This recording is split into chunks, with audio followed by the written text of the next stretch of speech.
So a friend of mine reminded me that I haven't done any videos as of late, and he asked me what I was doing this evening. I said, "Oh, well, I'm making tacos," and so he said, "Well, do that." So this is what I'm doing. I have a special taco recipe that dates back to when I was growing up in Grandma's house and watching her cook. And she gave me her recipe. She didn't want to. She reluctantly gave it, but she said I had to wear her moo every time I cooked it. So I made a promise that she gave me the recipe that I would wear the moo in remembrance of her. So here it is. As embarrassing as it is, this is her moo, and I have a recipe. I start off with fresh ingredients. I have bell pepper and onion. And what I do is I chop it up very, very finely.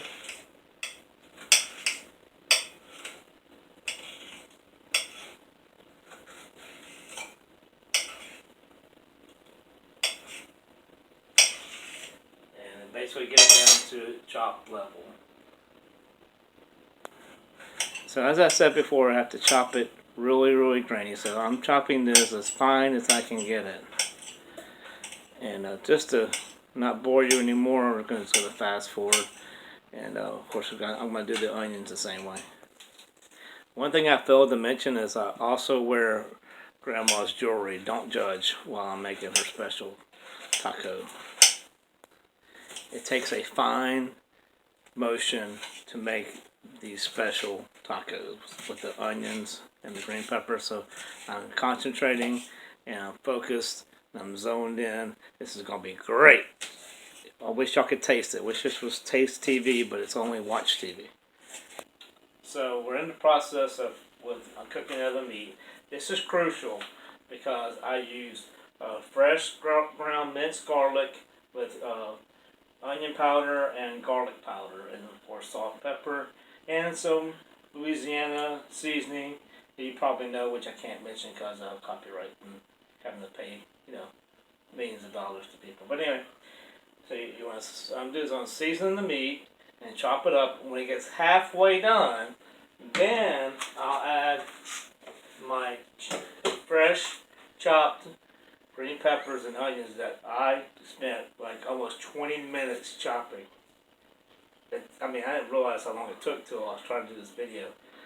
Imagine how long the video would be if I had to record each second of chopping this up. It's painstaking. But anyway, so when it's halfway done, I add this, and then I cover it so it gets a steam-like effect.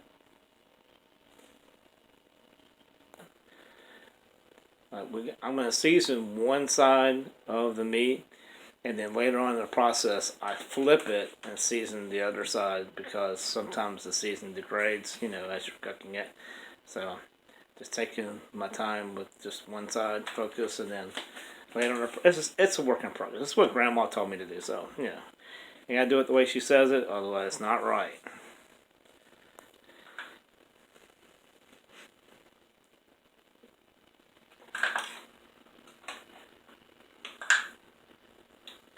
And I'm adding all of it at one time, and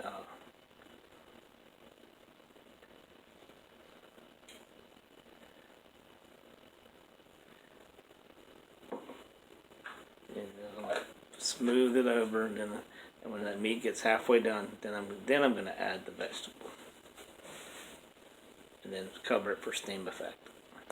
Okay, now that one side is cooked, it's not completely halfway. Like I said, it's a figure of speech. But now that one side's done, I'm going to go ahead and add the chopped onions and the green peppers and let it simmer, and I'm going to cover it, and it's going to get all nice and steamed. It's going to be great. Thank you, Grandma. So I am going to grind the cheese up. I want to make it fresh, make everything look, and everything's going to taste fresh, like it's all brand new. It's going to be great.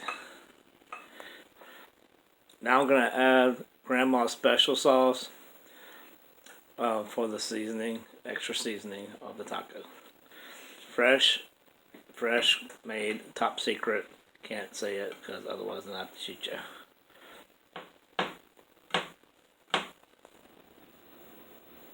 For the shells, I wrap them in soft tortilla shells in aluminum foil. I set the oven at 350 degrees, and depending on how firm you want it, you can put it in for 5 to 10 minutes. I like it 5 because it's kind of soft that way. Yep, a little bit firm. Since the food is the main character in this whole production, I just thought I would focus on it. This is what the final product will look like. Of course, the tortillas are still in the oven for a minute or two, and once we pop that out, it's time to eat.